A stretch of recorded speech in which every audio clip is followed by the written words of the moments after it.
ఇప్పుడే ఒంగోలు వెళ్తున్నాము మేము. సో దారిలో ఆకలేస్తుందంటే ఇక్కడ ఏదో చిన్న బడ్డీ కొట్టు ఉంది, అక్కడ ఎగ్ బజ్జీ తిందామని. మా అన్నయ్య మిరపకాయ బజ్జీ తీసుకున్నాడు, నేను ఎగ్ బజ్జీ తీసుకున్నా. మమ్మీ వాళ్ళు కూడా ఇక తింటున్నారు మిరపకాయ బజ్జీ. వేసుకుని వచ్చింది.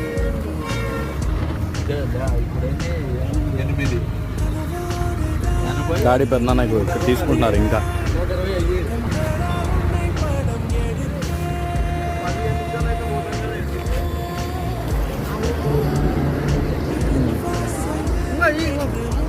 ఇంకేం తీసుకున్నారు? ఇవేగా, నేను కూడా సేమ్ అయ్యే తీసుకున్నాను.